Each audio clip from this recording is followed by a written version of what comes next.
Салам достор, биздин каналга жазылыңыздар. Башкалар көрсөтпөгөндү биз көрсөтөбүз.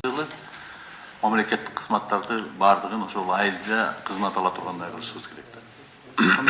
Мухаммедкалый Дүйшөкевич, мен бир эле нерсени айтайын. Айыл региондор даяр эмес макул. Борбордо паспорт столго бир алысыраак бир таанышыңызды өзүнүн фото менен жөнөтүп көрүңчү. Паспорт алышкандай. Бүгүнкү күндө паспорт алыш кандай, алмаштырыш, очерет. Эртеден кечке турат ошол жерде. Паспорт деген 5 мүнөттө бүтүш керек да.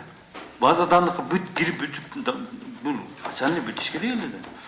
Борбордогу ошол билимдүү, образованный, эң көзгө көрүнө турган ишканабыз паспорт стол өзүнө ордуна кое албай аткандан кийин кайсы регионду айтабыз биз?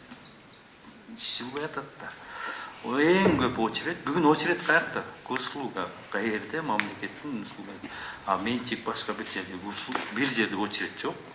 Үйүңө доставка менен жеткизип берет. Каалаган нерсеңи. Таксини чакырсаңыз 2 мүнөттө келет менчик. Ошол жерде бир жерде таяк жеп атып, милицияны чакырсаңыз, скорый чакырсаңыз, билбейм канча мүнөттө келет. Мисалы, мына мамлекеттик услуганын көрүнүшү бүгүнкү күндө. Бул болгон чындык. Паспортсузда эртеден кечке очередь турат. Атаңга бар, энеңе бар, ал кабинетке бар, бул кабинетке, аркы зданияга бар, буга бар. Бардыгы начальник. Бир качан бир элге кызмат кылып, мындай кызмат дегенди качан биз үйрөнөбүз. Ушул буну сиз жалгыз өзүңүз сизди жасай албайсыз. Бирок жоопкерчилик сизде болгон үчүн сизге айтып атабыз. Сиз премьер-министрсиз да. Күчтүн бардыгы сизге келет. Сизден биз канчалык турабыз, сиз дагы ушу талапты коюшуңуз керек деп. Бул ордуна келиш керек да. Кемчиликтер бар эми, эске алып азыр иштеп атабыз. Сапатына келелик, ошо сиз айтып аткан баягы механизмдер келди, бирок сапаты келе элек көп жерде. Ошо быйыл сапатка көңүл бөлөлү деп жанагы коопсуздук кеңештерде айтканыбыз ошол.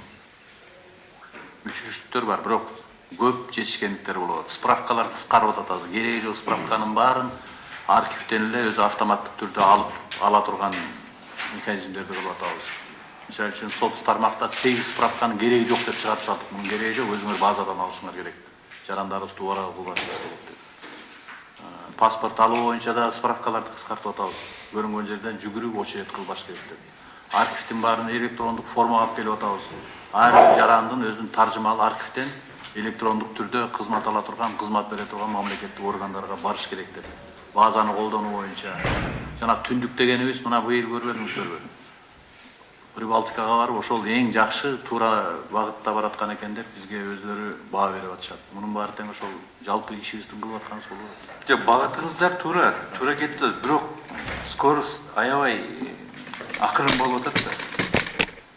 Акырын жылып атабыз. Ушу башка өлкөлөр, мындан өтүшкөн өлкөлөр, өнүккөн өлкөлөр көрүп эле жүрүп.